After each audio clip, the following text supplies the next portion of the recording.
모든 상황 속에서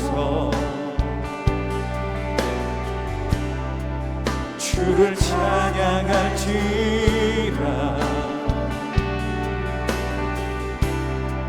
주는 너의 큰 삶을 큰 도움이시라.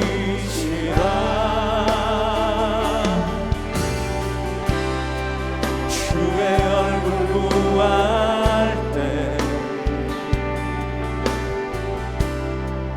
주의 영을 부으사 크신 사랑 안에서 주를 보게 하소서.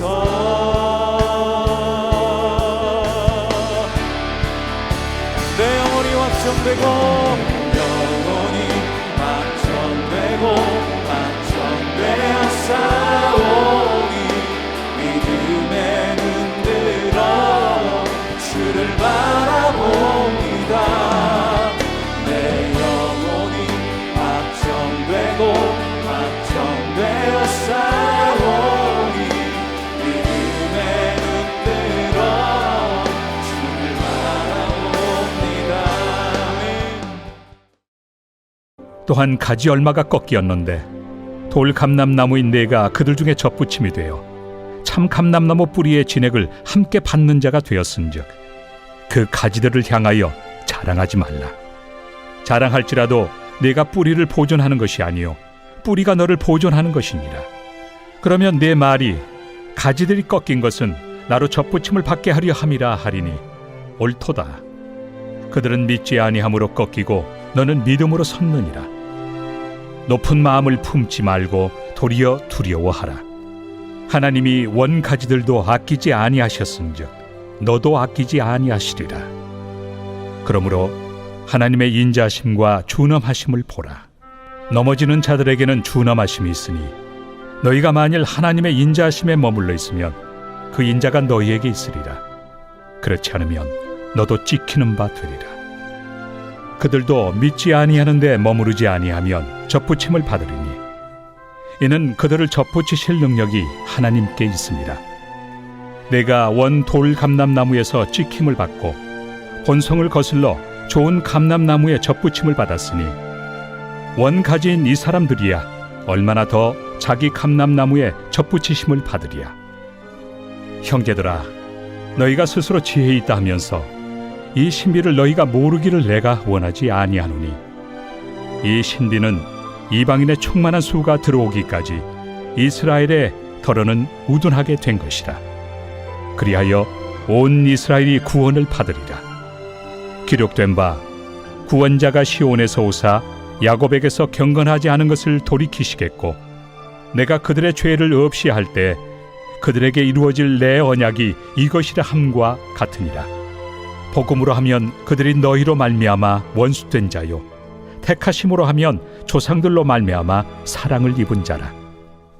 하나님의 은사와 부르심에는 후회하심이 없느니라. 너희가 전에는 하나님께 순종하지 아니하더니 이스라엘이 순종하지 아니하므로 이제 긍휼을 입었는지라. 이와 같이 이 사람들이 순종하지 아니하니 이는 너희에게 베푸시는 긍휼로 이제 그들도 긍휼을 얻게 하려 하심이라. 하나님이 모든 사람을 순종하지 아니하는 가운데 가두어 두심은 모든 사람에게 긍휼을 베풀려 하심이로다. 깊도다. 하나님의 지혜와 지식의 풍성함이여 그의 판단은 헤아리지 못할 것이며 그의 길은 찾지 못할 것이로다. 누가 주의 마음을 알았느냐? 누가 그의 모사가 되었느냐? 누가 주께 먼저 드려서 갚으심을 받겠느냐? 이는 만물이 주에게서 나오고 주로 말미암고 주에게로 돌아갑니다. 그에게 영광이 세세에 있을지어다. 아멘. 복음 수업과 함께하는 감사 33일 중 오늘은 33일차 마지막입니다. 이미 믿은 자를 아끼지 아니하신다고요? 라는 질문으로 함께 말씀을 살펴보겠습니다. 바울은 로마서 11장에서 이스라엘과 이방인의 구원 문제를 다루며 모든 구원의 근거가 오직 하나님의 주권적인 긍휼과 은혜에 있음을 강조합니다. 오늘 본문을 크게 세 부분으로 말하고 있는데요. 첫째, 이방인 신자들에 대한 경고입니다. 바울은 뿌리와 가지의 관계의 비유를 사용하여 이방인 신자들을 원래 열매 맺을 수 없는 돌 감람나무였으나 하나님의 은혜로 참 감람나무 즉 이스라엘에 접붙여져 생명을 공급받게 되었습니다. 바울은 이스라엘이 다시 감람나무에 믿음으로 접붙여져 돌아올 것이라고 말하면서 갑자기 이미 믿는 이방인 신자들에게 잘 믿어야 한다라고 경고 어린 권면을 합니다. 이렇게 권면하는 이유는 이방인들의 믿음은 단순히 그들 자신들만을 위한 것이 아니라 유대인들을 돌아오게 할 책임과 사명이 있기 때문입니다. 17절 또한 가지 얼마가 꺾이었는데 돌 감람나무인 내가 그들 중에 접붙임이 되어 참 감람나무 뿌리의 진액을 함께 받는 자가 되었은즉 바울은 이방인인 너희들이 열매를 맺는 존재가 된 것은 전적으로 접붙임 때문에 가능한 것이라고 말하는 겁니다. 그러므로 너희들은 마치 원래부터 구원받을 만한 대단한 존재인 것처럼 착각하여 자랑하면 안 된다는 것입니다. 18절 그 가지들을 향하여 자랑하지 말라. 자랑할지라도 내가 뿌리를 보존하는 것이 아니요 뿌리가 너를 보존하는 것이니라. 그래서 바울은 두 가지 이유로 이방인들에게 자만하지 말라고 경고합니다. 하나는 본성이 다른데 접붙여졌다는 사실은 전적인 은혜입니다. 언약 밖의 민족, 죄의 문화 아래에 있는 자들로서 너희가 구원받은 것은 진실로 전적인 은혜라는 것입니다. 두 번째는 이방인이 잘 믿고 수적으로 많은 반면에 이스라엘은 수가 적고 오히려 안 믿는 상황이라고 해서 내가 뿌리를 보존하는 위치가 아니고 오히려 뿌리가 너희를 지탱한다는 사실을 잊지 말라는 경고입니다. 여기서 뿌리는 구속사의 언약적 기초를 의미합니다. 구체적으로 아브라함과 족장들과 맺은 언약 그리고 그 언약에 기초한 이스라엘 공동체 전체를 포함합니다. 이방인들은 그 뿌리로부터 진액을 공급받았습니다. 지금 그들이 누리고 있는 복음, 생명, 성령의 은혜는 그들이 만들지도 그들의 민족이 세우지도 않았습니다. 오로지 하나님이 아브라함과 그의 자손에게 약속하신 뿌리로부터 흘러나온 진액이며 이방인들은 그 뿌리의 은혜로 접붙임 받았을 뿐 아니라 그러므로 너희가 잘 믿고 숫자가 많아진다고 해서 스스로 구속사의 중심이라고 생각하면 안 된다는 것입니다. 이것은 실로 기독교 역사의 뿌리를 기억하게 하는 중요한 경고입니다. 이단들을 보시게 되면 함부로 뿌리를 한국이나 동방으로 옮깁니다. 그래서 어떤 교주가 갑자기 뿌리가 됩니다. 이처럼 우리가 역사적 뿌리, 구약적인 뿌리를 잊어버려서는 참으로 위험한 것이죠. 그리고 바울은 그들 내면의 교만에 대해서는 경고를 한 가지 더 추가합니다. 그들은 유대인이 버림받은 것이 우리 이방인이 구원받도록 하려는 하나님의 계획이 아니냐고 반문합니다. 19절 그러면 내 말이 가지들이 꺾인 것은 나로 접붙임을 받게 하려 함이라 하리니 즉 이스라엘이 꺾인 것은 이방인을 위한 발판입니다. 결국 우리는 하나님의 관심 대상이고 그들은 도구 아니었냐라는 반문입니다. 바울은 여기에서 이방인들이 복음에 참여하게 된 은혜를 특권으로 오해하는 교만을 지적하고 있습니다. 이에 대해서 바울은 유대인들이 꺾인 것은 맞는데 그 이유는 그들이 믿지 않았기 때문이라고 합니다. 반면 너는 단지 믿음으로 섰다는 것입니다.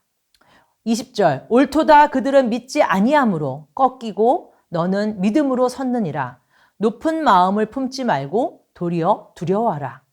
유대인들은 하나님의 은혜로 축복을 받자 스스로 자랑하고 자기 의를 의지하여 믿음에서 떠나 꺾였습니다.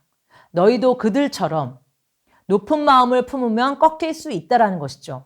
원가지도 아끼지 않으신 하나님이 믿음에서 떠나면 너희도 아끼지 않고 잘라 버리실 것이라는 말입니다. 21절 하나님이 원가지들도 아끼지 아니하셨은즉 너도 아끼지 아니하시리라. 우리가 예수님을 믿고 마치 천국을 얻어 놓은 것처럼 착각하면 안 됩니다. 아무렇게나 살아도 천국에 가게 되는 것처럼 생각하면 안 된다는 것이죠. 믿음에서 떠나면 하나님이 찍어 버리겠다고 하십니다. 자기 마음대로 살겠다고 교회에 나오지 않는 사람이나 교회에 다녀도 자기 행위, 자기 의로 신앙생활을 하는 사람이나 실상은 똑같습니다. 그들은 믿음에서 떠난 자이며 하나님은 그런 자를 찍어 버리겠다고 경고하십니다. 22절. 그러므로 하나님의 인자하심과 준엄하심을 보라. 넘어지는 자들에겐 준엄하심이 있으니 너희가 만일 하나님의 인자하심에 머물러 있으면 그 인자가 너희에게 있으리라. 그렇지 않으면 너도 찍히는 바 되리라. 우리가 죄인이지만 하나님이 당신의 아들을 보내셔서 믿는 자에게 은혜를 베푸시는 것은 그분의 인자하심입니다. 그러나 그 인자하심에 머물리지 않고 자기 행위를 의지하여 믿음에서 떨어지는 자에게는 준엄하심이 있습니다. 믿음으로 그분 안에 머물면 그분의 인자하심을 경험하게 됩니다. 하지만 믿음에서 떠나 넘어지면 그분의 준엄함을 경험할 것입니다. 이것은 우리 오늘 신약의 성도들을 향한 경고입니다. 우리를 위해 죽으신 예수님에게서 떠나는 순간, 교만하는 순간 우리에게는 준엄한 심판이 돌아올 것입니다. 우리가 믿음에서 떨어지면 우리 자신이 꺾이고 맙니다. 우리도 버림받습니다. 그분의 인자하심을 경험하는 길은 오직 하나, 믿음 안에 있는 것입니다.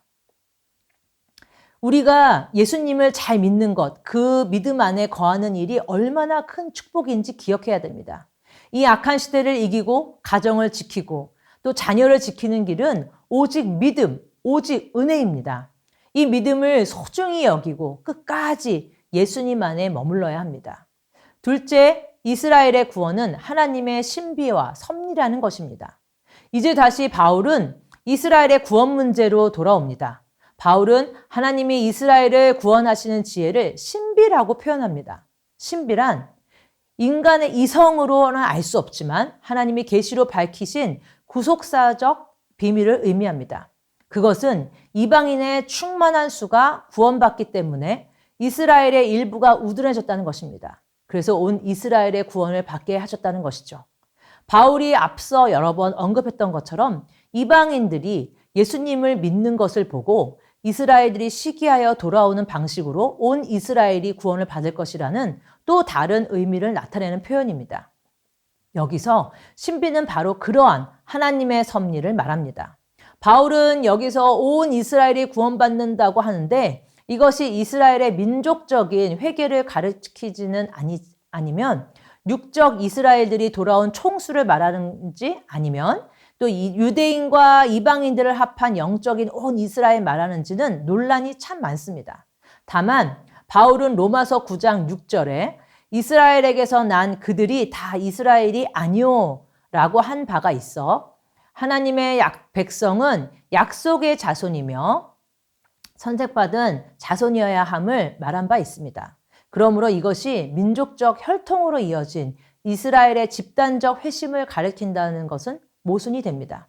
그렇다면 온 이스라엘은 두 가지 가능성을 가집니다. 하나는 온 이스라엘은 이방인과 이스라엘 중에 택함을 받은 백성으로 이루어진 참 이스라엘 전체를 말한다는 견해가 있습니다. 또 다른 견해는 온 이스라엘은 이스라엘 중에 지금까지 택함받은 자의 총수를 말한다는 견해도 있습니다. 앞에 이방인의 충만한 수가 구원받는 것처럼 온 이스라엘이 이스라엘 중에 충만한 수를 의미한다고 또 존 칼빈과 존 스토트의 또 견해이기도 합니다. 그런데 뒤에 가면 26절, 27절에 야곱에서 경건하지 않은 것을 돌이키시겠고 내가 그들의 죄를 없이 하겠다고 하실 때 언급된 것은 이스라엘입니다. 복음을 봤을 땐 원수이고 택하심 관점으로 보면 사랑을 입은 자로 모두 유대인을 가리킵니다. 이를 보면 여기에서 온 이스라엘은 역사 속에서 구원받은 이스라엘의 총합을 가리키는 것이 문맥상 타당하게 여겨집니다. 이것은 결국 후회가 없으신 하나님의 언약의 신실함을 반증합니다. 그렇다고 해서 이스라엘이 특별해서 하나님이 구원하신다는 것이 아닙니다. 바울은 이방인도 이스라엘도 다 긍휼로 구원받는다고 말합니다. 이방인들도 원래 순종하지 않는 백성들이었습니다. 그런데 이스라엘이 순종하지 않아서 복음이 그들에게 향하였고 이방인들은 긍휼로 구원을 받았습니다. 그리고 순종하지 않는 이스라엘은 앞으로 하나님이 이방인들에게 베푸시는 긍휼을 보고 시기하여 긍휼을 얻게 하실 것입니다. 결국 이스라엘도 긍휼로 구원을 받을 것입니다. 32절 하나님이 모든 사람을 순종하지 아니하는 가운데 가두어 두심은 모든 사람에게 긍휼을 베풀려 하심이로다. 여기 어디에도 이스라엘이 원래 하나님이 택하신 민족이라서 또는 그들이 남들보다 율법을 지킨 지혜롭고 도덕적인 민족이어서 그들이 특별해서 구원하신다는 말이 없습니다. 모두 다 순종하지 않은 죄인들이고 다 긍휼로 구원받는다는 것입니다. 하나님은 모든 사람을 순종하지 않는 가운데 가두어 두심은 모든 사람에게 긍휼을 베풀려 하심입니다. 이스라엘의 구원은 그들의 민족적 특권이나 또 특수성 때문이 아니라 그들도 복음의 긍휼을 필요로 하는 죄인임을 기억해야 합니다. 셋째, 구원에 대한 하나님의 지혜와 찬양입니다. 로마서 11장의 핵심은 이스라엘이나 이방인이 다 복음으로 구원받는다는 것입니다. 그러므로 이방인의 구원도 자랑할 수 없고 이스라엘의 구원도 특권이 될 수 없습니다. 하나님이 이스라엘의 남은 자를 구원하신다는 것은 분명 그들의 조상에게 주신 언약의 우선성과 그리고 신실성을 나타냅니다. 하지만 이것이 그들의 민족적 특수성이나 특권을 나타내는 것은 아닙니다. 존 스토트는 우리가 이스라엘을 위해 기도해야 하는 이유는 그들이 하나님께 특별한 민족이기 때문이 아니라 그들도 복음의 긍휼을 필요로 하는 죄인이기 때문입니다. 라고 말했습니다. 우리는 이스라엘에 대해서 특별하게 생각하거나 반대로 하나님께 버림받은 족속이라는 반유대적인 사상을 품지 말아야 합니다. 오로지 우리가 그들에게 복음의 빚을 졌으며 그들이 지금 복음이 필요한 존재라는 생각을 하고 그들의 구원을 위해 기도하고 그들에게 복음을 전해야 합니다. 바울은 온 이방을 구원하고 이스라엘을 시기하게 하여 돌아오시도록 하시는 하나님의 섭리와 지혜를 찬양합니다. 이것은 누구도 헤아릴 수 없는 놀라운 지혜라는 것입니다. 그리고 인간 이상의 한계와 또 하나님의 지혜의 불가해성을 선언합니다. 인간은 하나님의 계획을 이해하거나 진도할 수 없는 존재입니다. 인간에게는 하나님이 이러저러한 방법으로 구속사를 펼치셔야 한다고 지시할 자격도 없습니다. 우리는 그분께 무엇을 바쳐 그 대가로 구원을 얻은 존재가 아니기 때문입니다. 인간의 선행, 혈통, 율법 준수는 하나님의 은혜를 얻을 자격을 절대로 만들지 못합니다. 구원은 오직 하나님의 주권으로만 주어집니다. 결론적으로 모든 만물은 주에게서 나오고 주로 말미암고 주에게로 돌아갑니다. 우리의 시작도 과정도 끝도 모두 하나님이십니다. 구원의 경륜은 삼위 하나님의 절대 주권과 긍휼에서 시작되고 끝나며 결국 모든 것은 하나님께로 돌아갑니다. 그에게 영광이 세세에 있을지어다. 아멘. 복음은 결국 오직 하나님의 은혜에 대해서 감사하고 오직 그분께 영광 돌리게 합니다. 우리는 끝까지 예수님을 믿어야 합니다. 십자가의 복음만이 신령한 은사고 충만한 복입니다. 바울은 그의 마지막 서신인 디모데후서에서 복음을 지키라, 복음을 전하라 라고 부탁합니다. 바울은 복음을 핍박하는 전운이 깊어질 때에도 디모데에게 복음과 함께 고난을 받으라고 하면서 복음을 지키라고 부탁합니다. 더 나아가 디모데로부터 하여금 충성된 사람들에게 부탁하고 그 충성된 사람들이 또 다른 사람들을 가르치게 하라고 명령합니다. 바울은 복음이 세상을 변화시킬 것이라는 사실을 확인했습니다. 실제로 바울이 로마서를 쓸 당시의 로마 시대는 즉 동성애가 난무하고 죄악이 가득했던 그 시대를 복음이 변화시켰습니다. 초대교회 당시 세계를 다스리는 자는 로마 황제였습니다. 로마 황제가 마치 역사의 주인공인 것처럼 인식되었습니다. 바울은 아시아가 아니라 유럽으로 갔습니다. 그리고 그 바울 한 사람이 유럽을 비롯하여 전 세계의 역사 흐름을 바꾼 것입니다. 우리도 복음에 대해 바울 같은 확신으로 굳건히 서야 합니다. 오늘 한국교회의 문제는 다른 게 아니라 바로 복음에 대한 무지이기 때문입니다. 오늘날 한국교회의 문제는 다른 게 아니라 바로 복음에 대해 무지하기 때문입니다. 이 시대의 대안은 오직 복음, 우리 주 예수 그리스도 외에는 없습니다. 복음은 예수님만 믿게 하는 것입니다. 복음은 처음부터 끝까지 예수님만 믿게 합니다. 복음을 알아야 합니다. 복음을 체질화해야 합니다. 복음을 아는 것으로 끝나지 말고 복음으로 자신을 형성하고 복음으로 교회의 체질을 새롭게 형성해 가야 합니다. 그리스도 외에 다른 것이 들어오려 할 때 이를 철저히 봉쇄하는 방법으로 또 오직 복음뿐입니다. 그리스도의 복음을 지키고 그 복음을 전하여 오직 예수 그리스도만이 구원자요, 주요, 기쁨이요, 만족이요, 살아갈 이유요, 사랑이요, 문제의 대답이요, 목자요, 피할 반석이요, 바라볼 영광이요, 승리요, 충만함이요, 오직 예수 그리스도만이 우리의 유일한 소망임을 기억하는 저와 우리 사랑하는 성도님들 되시기를 예수님의 이름으로 축복합니다. 말씀을 기억하시면서 우리 기도 제목을 함께 읽겠습니다. 교만을 버리고 끝까지 믿음 안에서 머물게 하시며 하나님의 긍휼을 힘입어 복음을 전하는 사명 감당하게 하소서. 아멘. 복음을 올바로 알고 믿어 그 복음대로 살아가며 하나님께만 영광 돌리게 하소서. 아멘. 이번 주 금요 비전 기도회에서 말씀을 전하시는 김관성 목사님에게 성령의 충만함을 주시고 목사님의 말씀을 통해 은혜 받고 부르짖어 기도함으로써 개인의 변화, 가정의 변화, 교회의 변화를 경험하게 하소서. 아멘.